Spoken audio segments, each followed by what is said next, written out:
Well, good morning, everybody. Got a lot to do today. I'm super excited. I know you've been doing a lot of regular classic DBT for a while. And so we're going to look at the other side of the coin, RODBT. Not going to give you too much of a baseline introduction, actually, because there is a Paycom available that gives you all the foundational stuff with the psychometrics and how to assess and all that. So we're just going to kind of go into just techniques and interventions that you can just apply right away into sessions. There's a manual in every office. I'm going to reference the page number, so if you want to look at that too when you are working with clients. And the wonderful thing is, Brian, can you show us the manual? Sometimes it's we have so yep, many different books that. Okay, good, amazing. Really giant manual. Thank you so much. And let's see. Oh, and you're going to learn about yourself today because I will be asking a lot of self-inquiry questions. And so just use yourself as an example. You're going to learn a lot and it's going to be a lot of fun. So here we go. All right, so agenda today, once again, there's a Paycom training called Introduction to Radically Open Dialectical Behavior Therapy that will give you all the nitty gritty of just like, why you would use this, how to assess, and a lot of like the research and stuff like that, very informative and awesome. And then we're going to go over the two main targets of, I said DBT, of RODBT. There goes my spelling today. But we're going to be open to making mistakes as we are in radically open types of therapy. Radical openness and social connectedness are the two main things we look for to achieve. And then we're going to go over some RODBT exercises, interventions, and techniques to use with clients. I think the chat's going to be used a little bit in the beginning, but then after that, you can put your questions in. But just I think the first few exercises, I have you use the chat. So yeah, that's it. Let's take it away. So really quick, the difference between disorders of over control and under control.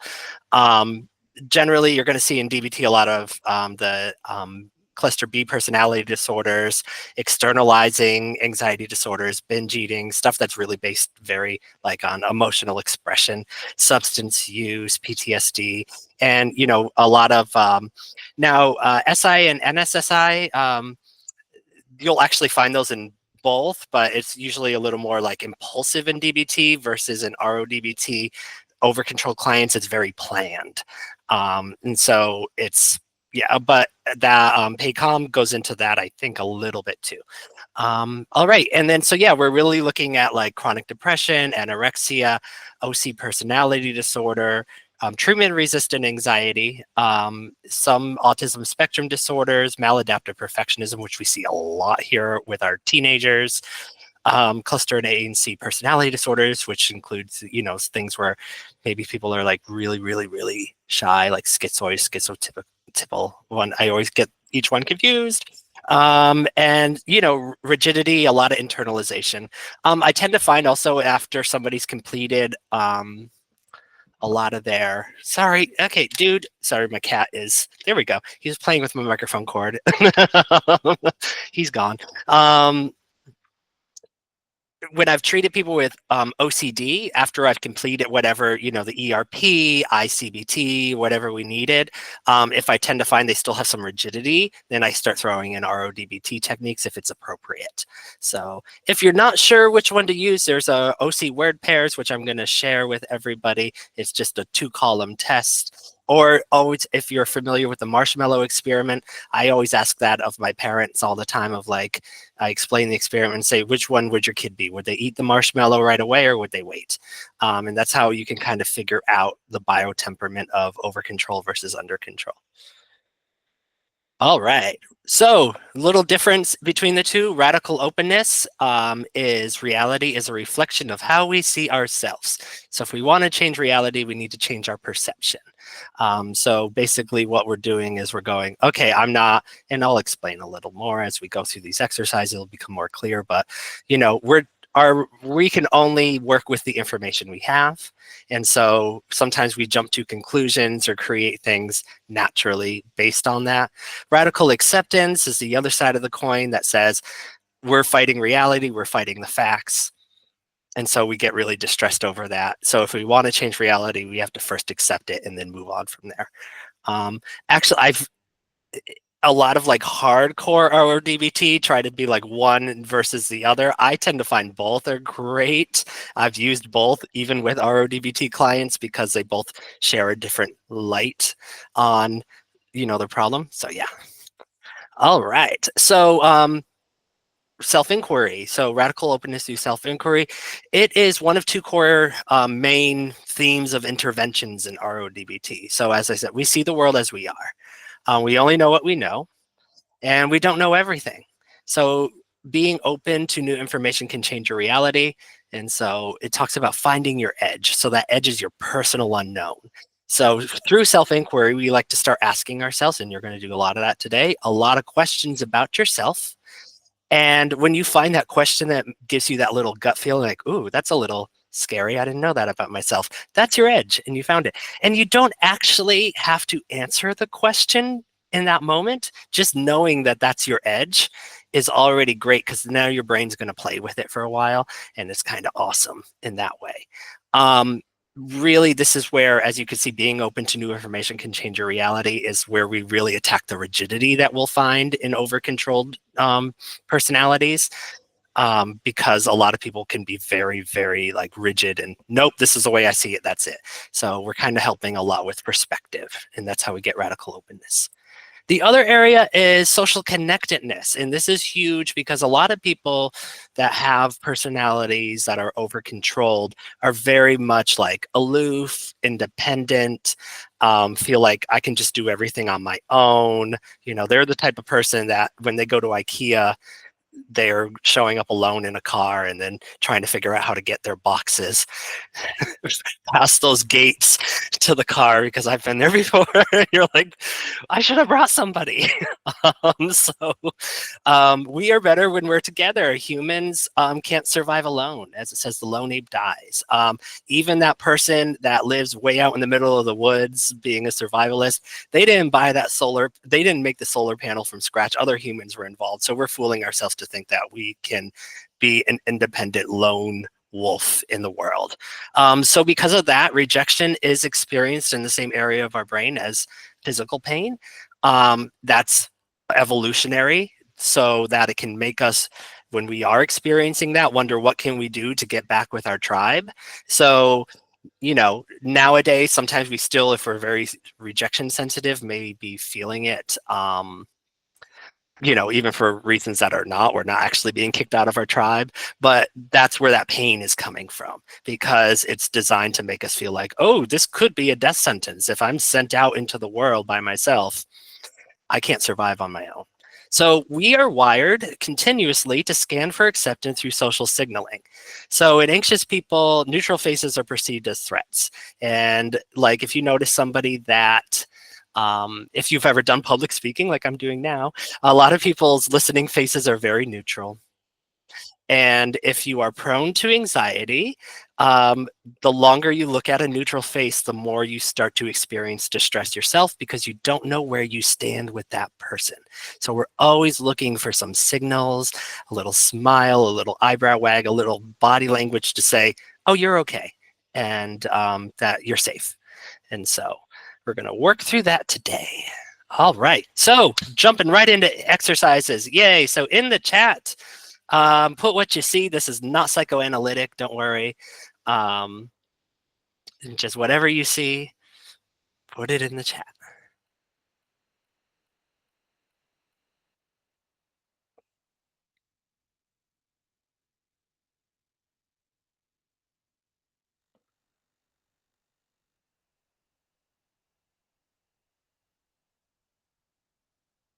I see a lot of fun ones.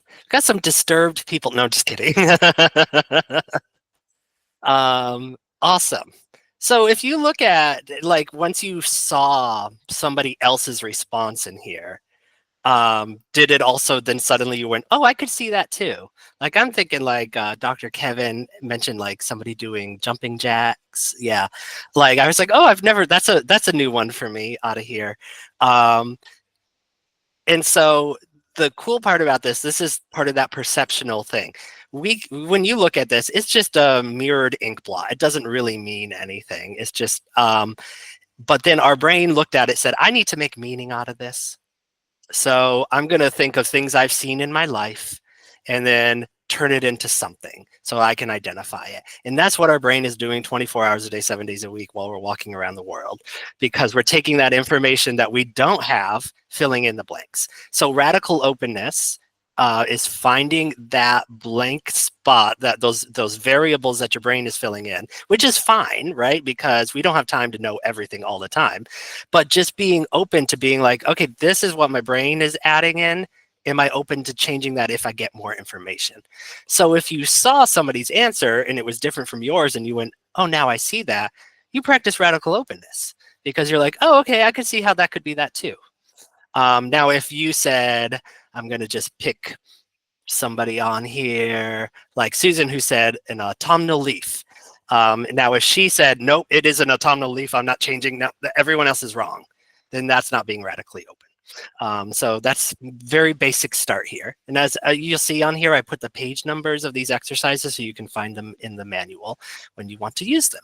I like to use this in the very beginning of therapy to just kind of explain openness and how our brain is kind of adding information for us. It kind of really also goes hand in hand with some, cognitive distortions and stuff. So, yeah. All right. Next thing is a social connectedness exercise, the big 3+1. So really just activating our social safety system. It's so easy. If you're on a chair with a back, all I ask you to do is sit back, take a slow, deep breath, closed mouth smile. And if you want, throw in an eyebrow wag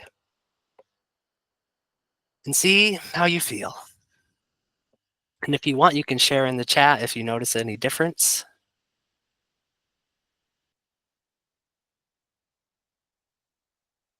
Yeah, it's amazing. It's very simple,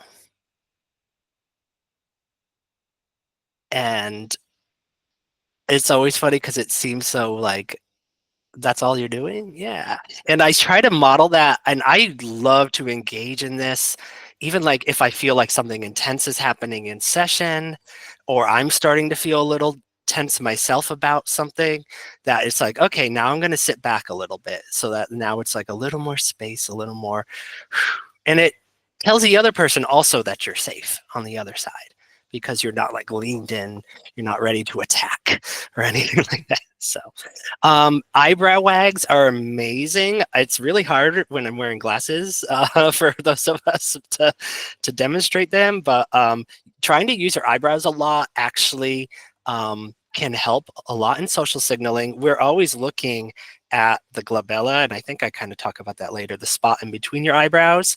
You'll see that react on your clients' faces before they have a verbal reaction, before the rest of their face catches up. You can usually, that part of your face is so on it. It's like a cat's tail. It's just going to do its own thing. So usually you can read a lot from there. All right. Deal in emotion. Yay, this is going to be your first self-inquiry where you get to ask yourself some things. This is page 141. And I'll start, from this exercise on, I'll have some participation too as we, just to see how people are doing so you don't have to all stay quiet in the chat. But for now, pick a number 1 to 10. And you can pick it. In a session, I like to hear the number so they're committed to it. It's kind of funny because they'll say, yes, I got it. And I'm like, cool, but it's not a magic trick. I'm not going to guess your number. So, but so that you're committed to it, you have your number there. So when you're ready, I'm going to tell you what you're going to do. So I'm going to assign you an emotion based on your number. When you hear the emotion, you're going to repeat this to yourself, let it grow through your mind and your memories and sensations. And then we're going to do the self-inquiry after. So number 1, if you have 1, you have humiliation. Number 2, you have fear.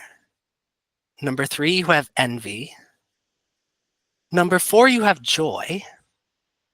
5, you have guilt. 6, you have anger. 7, you have love. 8, you have contempt. 9, you have jealousy. And 10, you have contentment. Now take a moment and recall times you felt this feeling.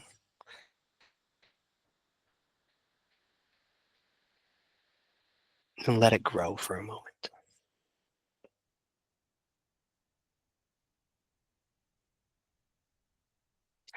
Now, we'll ask you some questions and then we'll have one person share, if they wish, their own self-disclosure here. But first thing, were you able to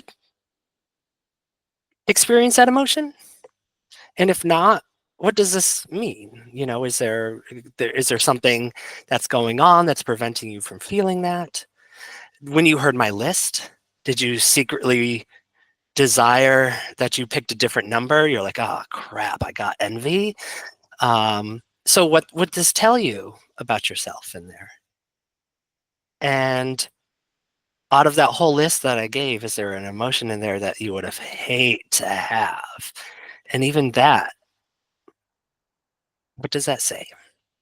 Anyone want to raise their hand, or you can, whoever, just one person. Awesome. It looks like Anna is first on my list, and then Sure. yeah, cool. So I picked 2, which I believe you said fear, right, Brian? Yes. Yeah. So one thing that immediately came up for me was like, oh my God, it's like zodiacs. Like, like you immediately think of like how this applies to you, and like everyone kind of feels these emotions. So that came up for me. But then feeling that, I was like, oh, this was very readily available to me just because of everything going on in the world right now. There's a lot of fear that I feel and like trying to work through it. So that immediately was like very available. Uh Jealousy was one where I was like, oh God, like I'm really glad that it wasn't like I have to start digging into that one, because that's one that I try and like avoid thinking about and just being like, no, you're good, you're good. Yeah, was there another question you asked? No, but that's pretty awesome, because also that can tell you when you are experiencing jealousy to be like, wait, am I pushing it away too fast? Like, do I need to Yeah, explore this a little more? great point. Yeah. Yeah, so cool. Awesome. Yay. We're going to keep chugging along. Thank you for sharing. And then as I have more people, like I'm going to still try to pick other people. So just to let you know, if you try to participate again, I may not pick you. That's all. It's not about you. No. Low intensity signals. Yay. So for this is fun. I need one volunteer, and you're gonna share with me I gotta take off my glasses for this. Oh wow. Guys need to wear makeup, right? No. Share one, you share a non-controversial opinion with me. So it can be like a couple sentences, whoever wants to do that. And it can literally be it can be, well, I know every opinion can be controversial, right? But there we go. Jessica. All right. And so when you're ready, let me know when you're ready to share, and you can see me, right? Yes. Okay, cool. Because that's the important part. So as you share it, I'm listening. Okay. I think that pink is the best color.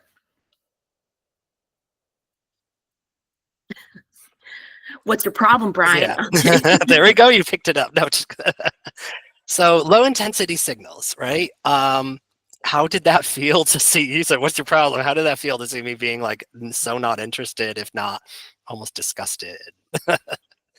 Yeah, I mean, I think for the exercise, it was kind of funny, but in like real life with maybe more controversial opinions, it would feel like you were like discarding my opinion, that you, yeah. Oh, shoot. I'm sorry. My dog just turned on.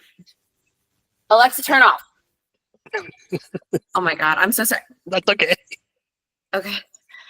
My God. Sorry. But yeah, I would feel like, stop it. that yeah, just like that you weren't hearing me, that you didn't care about my opinion. And yeah. Yeah.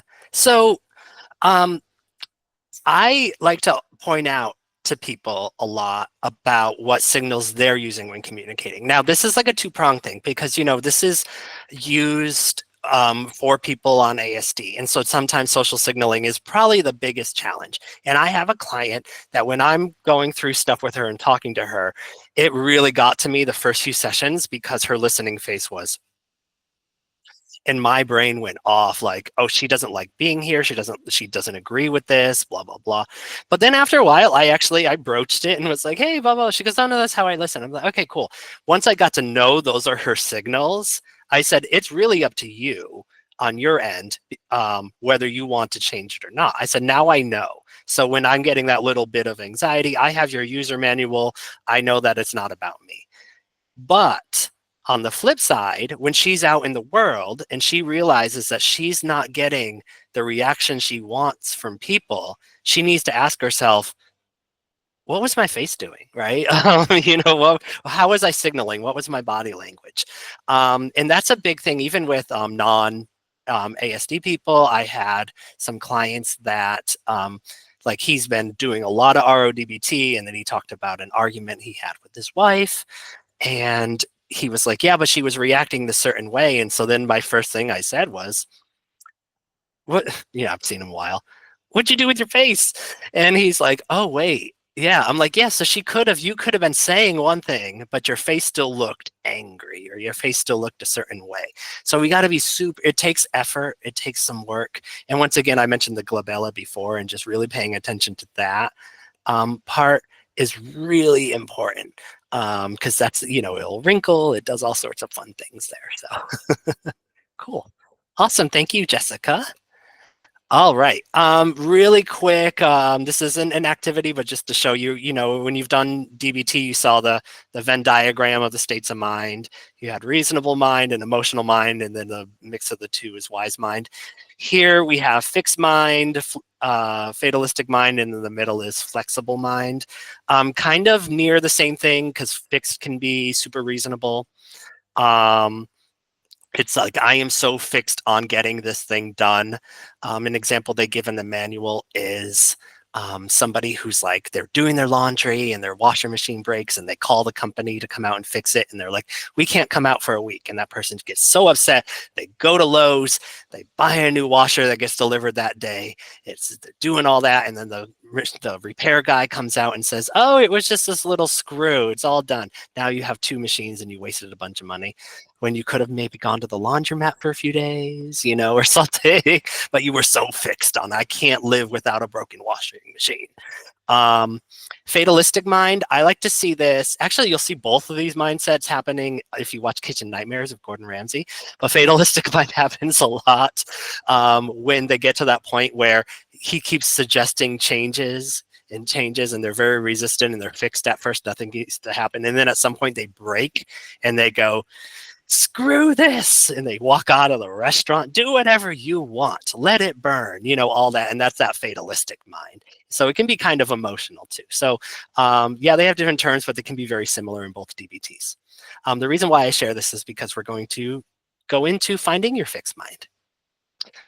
There's two parts of this exercise. If you have a piece of paper and a pen around, you're going to put two columns. And in the first column, I want you to write down adjectives to describe qualities you possess. So what you think you are, like, oh, I'm punctual, I'm empathetic, la la la, whatever you feel. I'm just coming up with classic therapist qualities. And you don't have to do a long list. You can just be like 4 at the most. And then in the column on the other side, write the opposite of those qualities.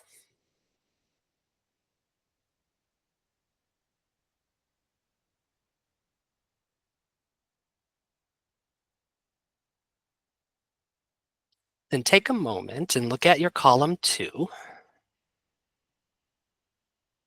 How would you feel, and I'll ask for somebody to share in a moment. How would you feel if someone told you, and you can also share in the chat, by the way, how would you feel if someone told you that you possessed one of the characteristics from column 2? And have you ever secretly felt like, oh, I am that person? So that's why if somebody tells me that, it really, really, really bothers me. And are you so fixed in being column 1 that it would just be absolutely terrible, kind of what I just said, that somebody pursued you in column 2? And my favorite thing about this once is I asked I think it's actually part of the next exercise, but I asked a client about something he didn't like, and he said, disorganized people. And then it's telehealth, and I had him move his camera, and his entire desk was just cluttered, and I started laughing at him, and I'm like, oh, you don't like disorganized people.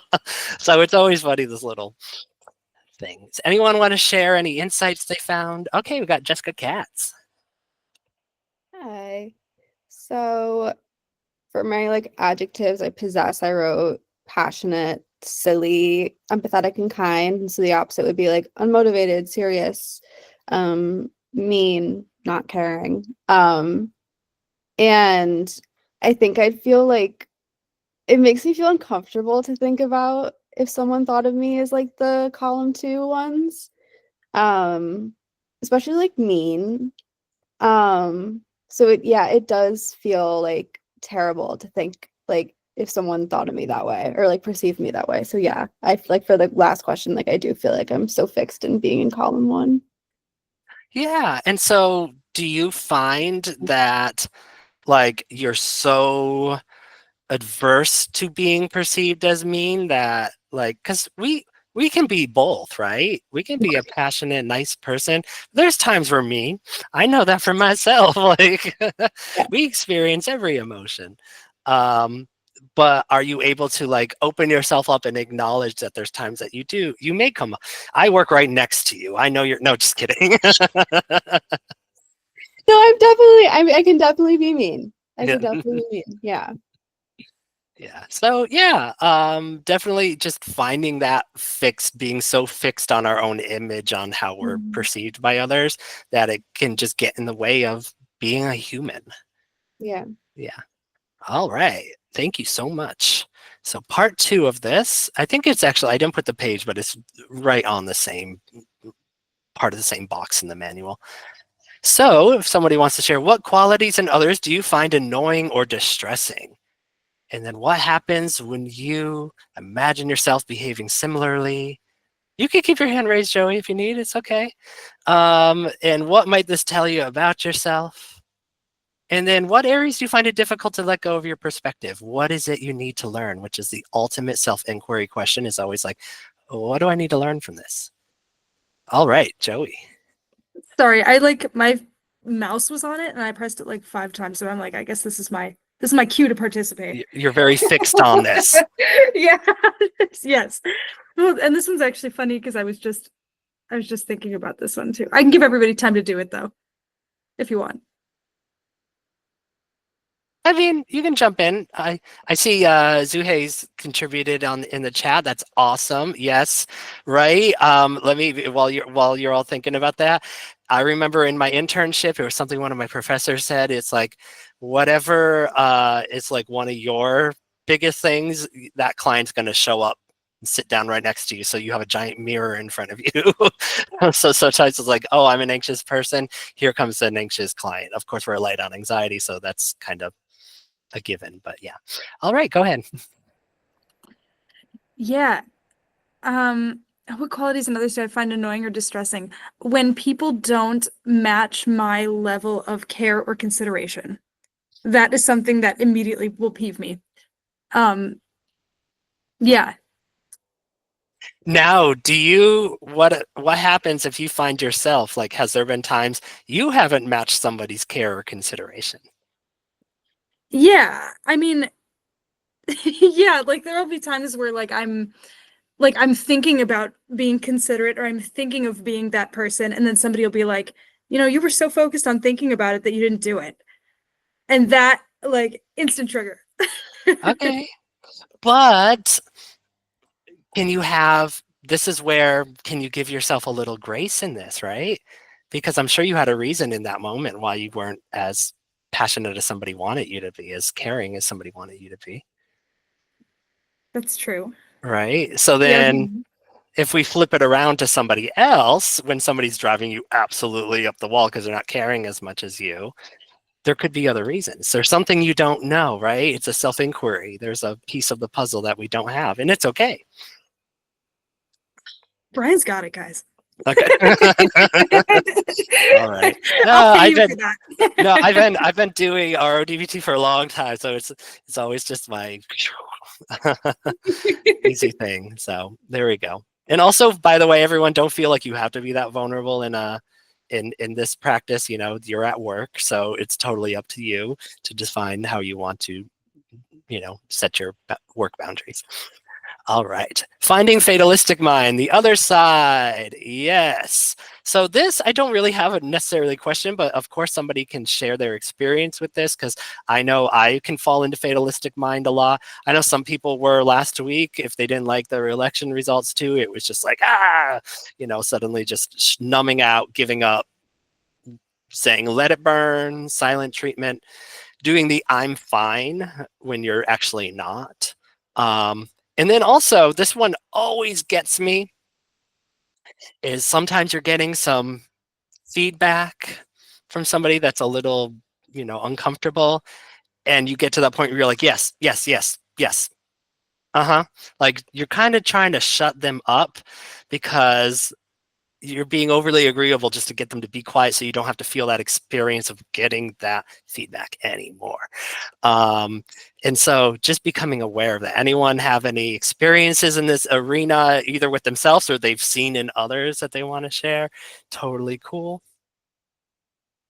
Danielle.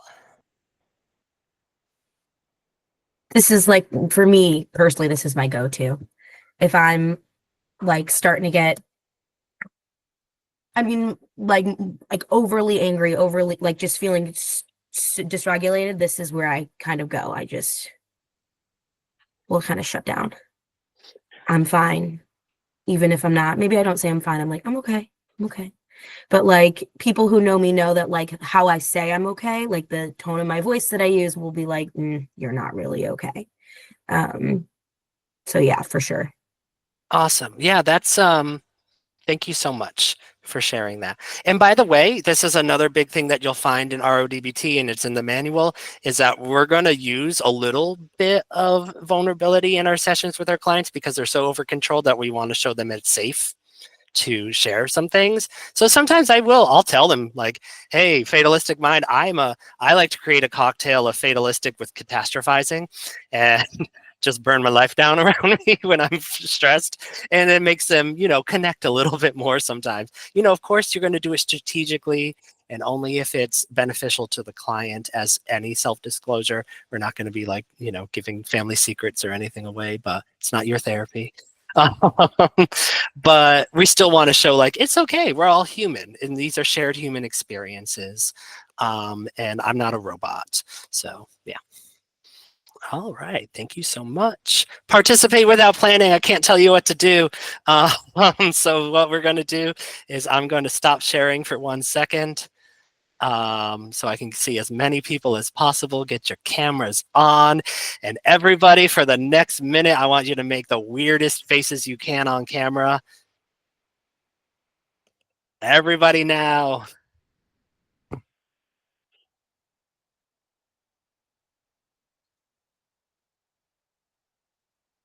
Okay. Fun, fun, fun. Okay, so That was so fun. I'm going to do yes. that every session. That was great. Thank you, Brian. There are a million suggestions in the manual. It's about just getting out of your skin. Now you have to keep them short because after we go like maybe beyond 30 seconds, beyond a minute, people start socially comparing and looking at each other. And then that creates other feelings. But they have all sorts of things where it's like, I think the first one in the manual is let's have a tantrum. And everyone gets out of their chair and just, I don't want to be here, and stomps around and all that, which I've done with some kids that actually do that in session. So it's a lot of fun. It's just getting that idea of we can just go and be spontaneous. We can go do something, part of being over controlled sometimes is being afraid of trying new things, being afraid of just being silly, and just, so sometimes I've shown up to session and I have my button-up shirt that, if you've seen me and Wilmette, with a ton of cats on it that say meow.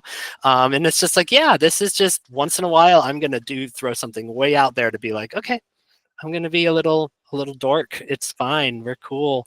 So yeah. And showing people it's safe, that there was no ridicule from that. Okay, let me get back to this. It's slow, but it's coming up. There we go. Awesome. All right. This one I feel is fun with all sorts of times we may feel like we're sharing too much or too little in any type of relationship or setting. I've talked to flight attendants about this one because if any of you know, I used to be a flight attendant, and one of the biggest phenomenons in that area is what we call jump seat therapy, where somebody sits down and you've just met them, because most of the time you never met your coworker before and you boarded a plane. You sit down for takeoff and you're now thigh to thigh next to each other, and the person turns to you and they're like, I got served divorce papers today. And you're like, whoa, like I just met this person. But the sharing and intimacy level is a lot. But then sometimes there's that like vulnerability fatigue immediately after the flight. You get to your hotel and you're like, why did I just tell this stranger everything? So kind of finding, now this says match +1 because we're always encouraging more social connection, but I say in those situations, we may also want to do match -1. So there's a really awesome chart on page 443, which kind of lays it out in a lot more prettiness and a lot more things on there. So kind of what we're doing is we have a conversation with somebody, we kind of figure out what level we're at with them, and then we decide, where we want to take it. If we want to be closer to the person, maybe we take it up 1 notch and share just 1 point more, right? Or if we're like, oh, this is a little too much, we take it back a point. It's kind of funny because, this book was written in 2018, which I'm sure they were writing it for years beforehand. So they had like level 3, they said politics, and I'm like, oh, nowadays I think that moved up where people aren't going to be sharing as much, which is okay. And so really just looking at these different levels and being like, let me find page 443, because I had to put this all on one slide and I felt like I'm not doing it justice, is coming up in my head, and we got a little time. Yeah, so talking about everyday non-emotional events, as it says, like traffic and weather, or like the taste of a meal, the service at a restaurant, or the color of a room, or something like that. 3 and 4 is non-emotional preferences about personal goals and values. Emotional passionate disclosures on non-personal topics. And revealing socially acceptable personal preferences. That would be like, I love to go mountain biking, is the thing that they have in there. I don't. So 5 and 6, revealing private feelings or emotional judgments about personal events. One's true feeling about their coworker or boss, Dr. Kissin. No, just kidding. Revealing possibly socially unacceptable opinions, judgments, and preferences. Like, I detest disorganized people. Kind of like what we did in Finding Fatalistic Mind. 7 and 8, private feelings about others, like I really like you, or private judgments, highly emotional personal events, like giving some details about one's unhappy marriage, engaging in open expression. 9, revealing feelings of affection or desire for another's. I want to spend more time with you. Maybe some embarrassing stories too, that some could be damaging if publicly known. Like, oh yeah, I totally like shoplifted that candy bar when I was 15. Something like that could be a level 9. And I didn't. I have too much anxiety to shoplift. I feel like they're watching me even when I'm not just shopping. So anyways, I'm sure other people experience that. And then 10, is the most personal sacrifice for others and things like that. Now, one thing I like to point out when I'm going over this with clients is I say there's going to be a big mismatch in therapy. Like I'm generally going to see a client eventually maybe getting up to like a level 9 or so. I'm never getting there. And I tell them that up front, because that's the mismatch of therapy. I said, but, in a friendship or another relationship, yeah. And I always tell them, I'm like, some therapists are going to just be like 1 and 2s because they're just the blank slate there. And then others, I try to, I'll go up to like a 3 or a 4. It depends. But and then once in a while you may throw something in there like, oh yeah, no, I hate that too, or something like that. And that may be revealing a little more. But, we also want to keep professional and all that when it comes to self-disclosure. But generally, I like to point that out so that they know, like, if they're trying match +1 on us, it's not. It's not going to happen on the therapist. One thing to point out is one way to get people to trust you really, really, really fast, and this is brought up in the manual, I think maybe actually earlier in the manual than this, is like during an icebreaker, if you share a slightly non-jeopardizing, embarrassing thing about yourself, people are going to suddenly give you a little more trust. So like if it's like fun fact, I auditioned for American Idol and I totally bombed and oh my God, I had like a frog in my throat, or, you show up to something and you're like, oh, I spilled coffee on myself because I never sealed the lid on it. I'm a little bit of a klutz today. Just showing a little bit of humanity. And when we're just meeting people, if we're looking to build trust really, really, really quick, it will work. Social engineers know this left and right. Scam artists know this left and right. I always joke that this manual can turn you into a scam artist if you study it too hard. So, because you'll learn a lot of social signaling. So there you go. All right. And there's one more after this, because I think this is the last slide activity I have, but I'm looking at the time. No, I think this will be fine. How do you respond to feedback? This is a big one for me. Oh my God.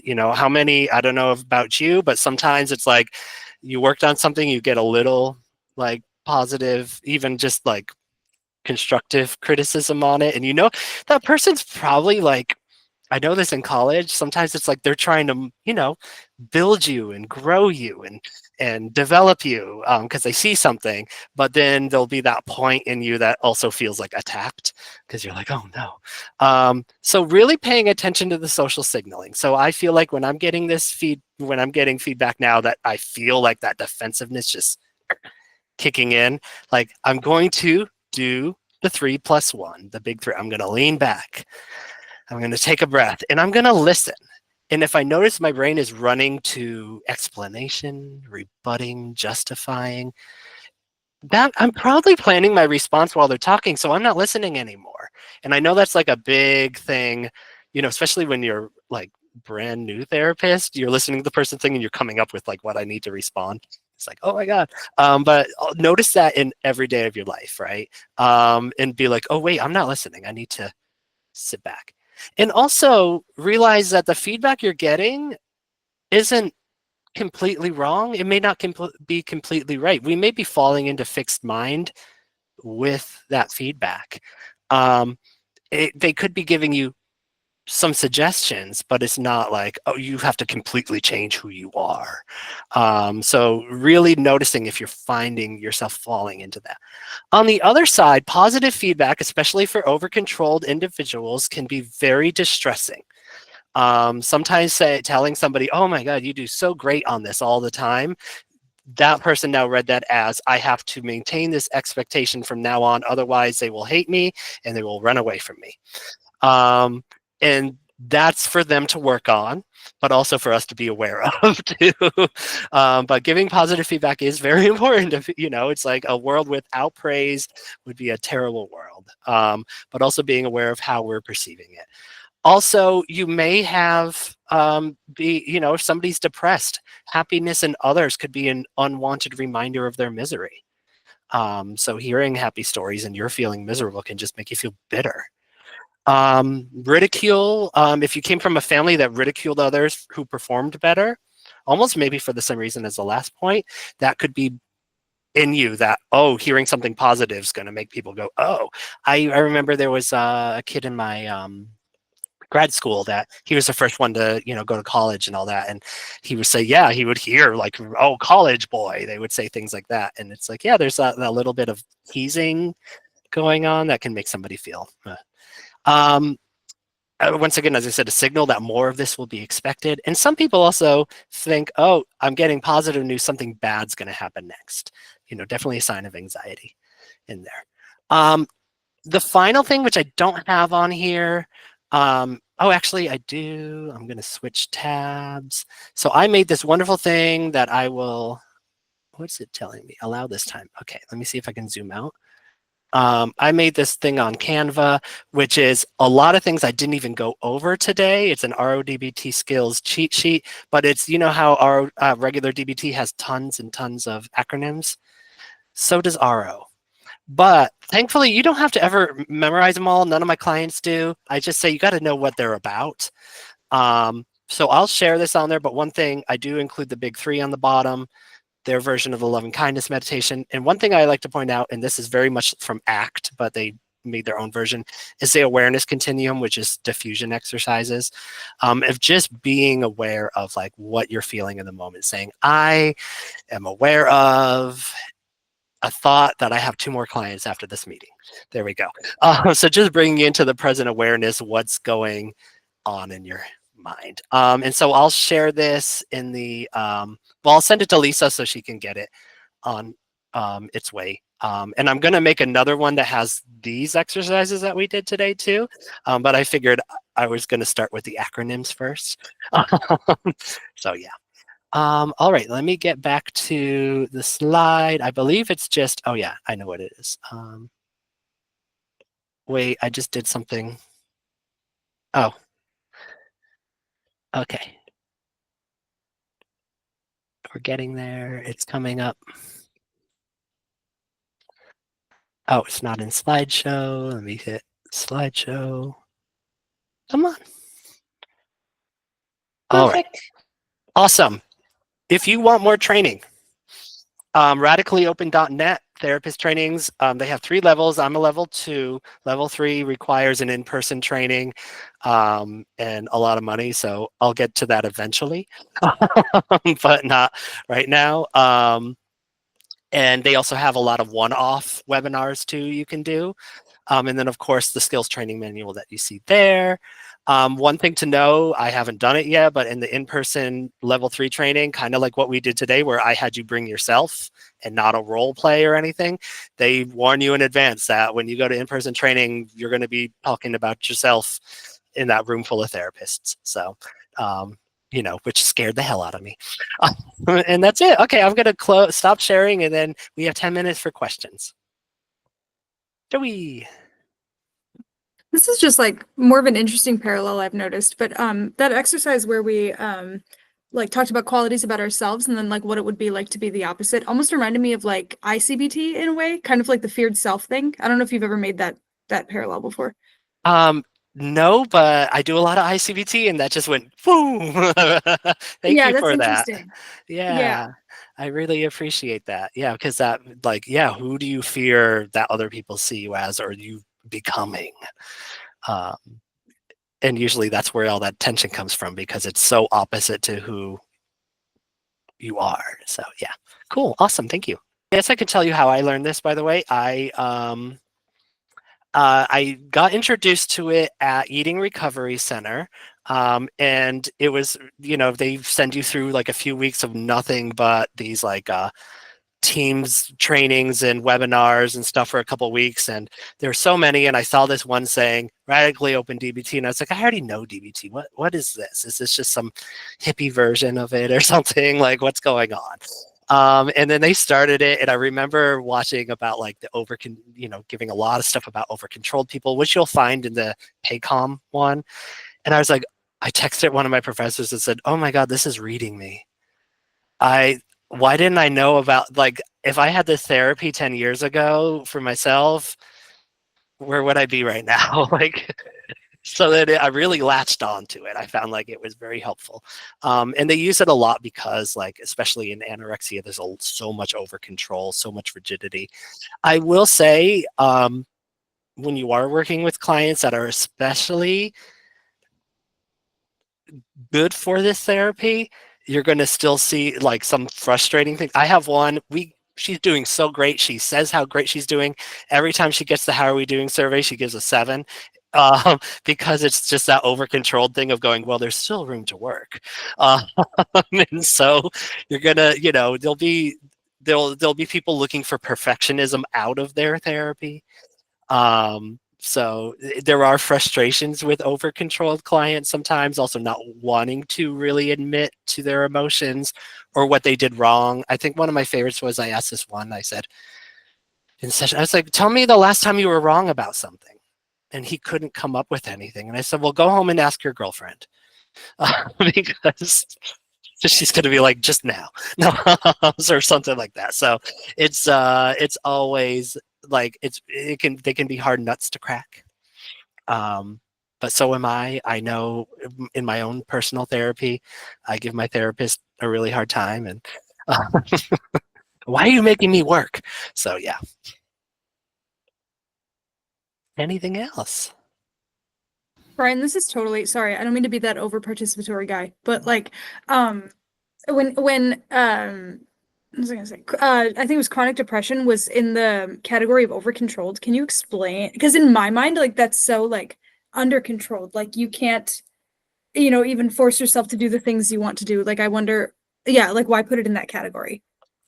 So I find that they say chronic because it's like you tried to treat the acute depression and it's still sticking around. So they may be really fixed in their views of the world at that point, almost like Eeyore. I would say, the client I had that always does the 7s and all that, that was definitely, and I tend to find like this works better in an older population. I have yet to really get it to click with younger people, but like I'll find people, they're like either boomers or late Gen X, and it's their first time ever going into therapy because they had different social ideas of what going to therapy meant. And then they've been sitting with these thoughts and feelings for years and years. So really just that like chronic, why bother? Everybody sucks, but it's Over identification with that song. Yeah. And it's just been like that for a long time. So That's interesting. Yeah.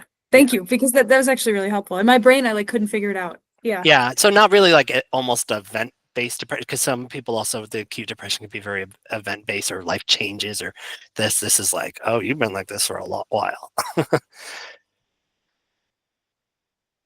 Cool. Well, if that's it, I mean, awesome. I can use a couple minutes to get ready for my next session. So I appreciate that. Thank you all. I'm in Will.